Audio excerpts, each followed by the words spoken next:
Welcome to another episode of the Building Bridges Gateway program. Coming to you from A9 TV, Istanbul. Our goal is to bring peace, love and brotherhood to all mankind, regardless faith, race or nationality. Today we have a very distinguished guest and I let my friend Oktar to introduce him now. Our distinguished guest today is Rabbi Dr. Elie Abadie. He is the founding rabbi of the Edmund Safra Synagogue, the flagship synagogue of the Edmund Safra synagogues worldwide. There are about 450 member families of the synagogue. Additionally, he serves as director of the Jacob Safra Institute of Sephardic Studies of Yeshiva University, where he also teaches at the Isaac Breuer College and Stern College. He is active member and board member in a wide variety of organizations, including the American College of Gastroenterology, the American Gastroenterological Association and ECHO Medical Advisory Organization, Aleppo Sephardic Heritage Center, Tel Aviv, American Sephardic Federation, Sephardic Rabbinical Council, Sephardic Community Federation, and World Sephardic Educational Center, American Friends of Likud, and American Israel Public Affairs Committee, Rabbinical Alumni Rabbi Isaac Elkanan Theological Seminary, and the Arab Committee on the Midtown Rabbinical Board, Rabbinical Council of America. He serves on its executive board and its healthcare proxy committee. Dr. Abadie, Rabbi Abadie, welcome. It's a pleasure and honor to have you. It's my pleasure. Thank you very much for having me today. Thank you. And we will have some questions for you. And Bülent will ask a question, and I will ask the first question, actually. And Jerry, you're welcome also. It's a pleasure. Yes. It's a pleasure to see you again. Thank you very much. Salam. Alaikum salam. Dear Rabbi Abadie, what are your opinions toward Arab Awakening that has been transpiring in the Middle East? How do you view its consequences in Israel? And do you have any hope for the progress of the Arab Awakening? And how do you see the future? Well, of course, we would love to see the democratization of Arab societies and Arab countries. And that is really the right and the wish of all humankind all over the world to have self-determination and decide the path of life for the future. Every nation has the right to do so, and certainly the wish of us that they could do it. However, the Arab awakening that I see seems to be a popular awakening, but I don't see much of a democratic changes in those countries.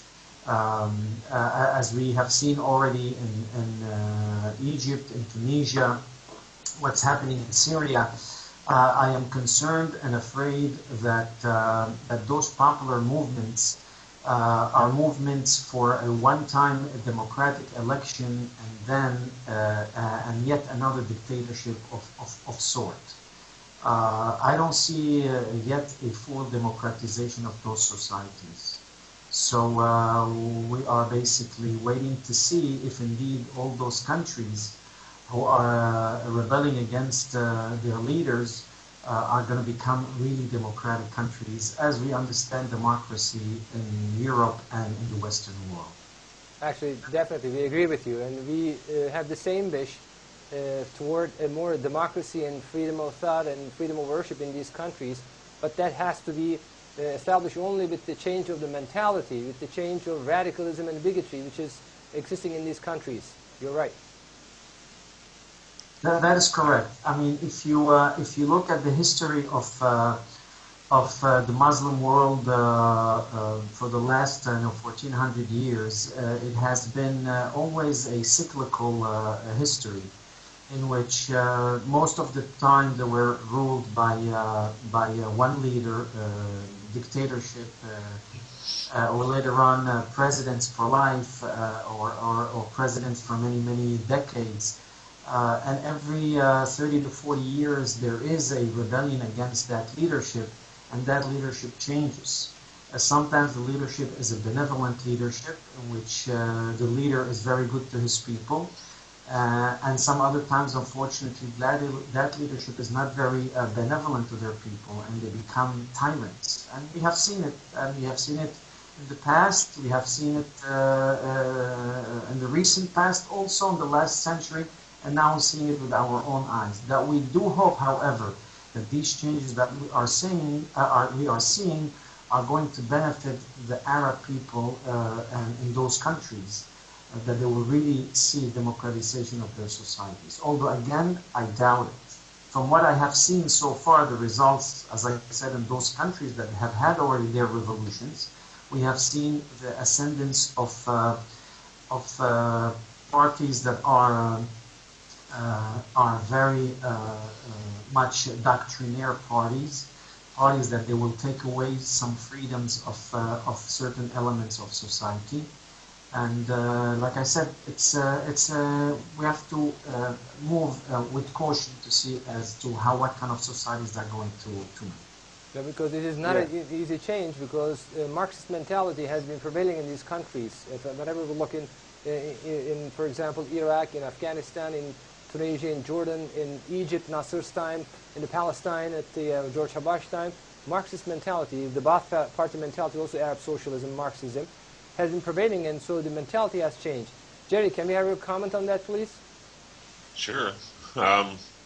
I agree with, along with you guys, I agree with Rabbi Abadie. There are a lot of changes that need to take place in Egypt and Syria and even in Palestine. There's a lot of work that needs to be done to see the democratic change. But one thing we have to keep in mind is the length of time that these places have been dictatorial governments. Not only do the people of the areas need to be aware of what democratic is, but how to make that change happen, as well as those in government.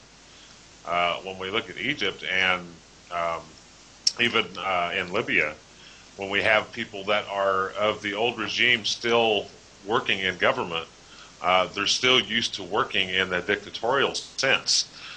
So a lot of, I think, I hate to use the term re-education, but I think it fits in the fact that so many people are used to, that they may not like, but they're used to the dictatorial way that the governments has worked in those countries.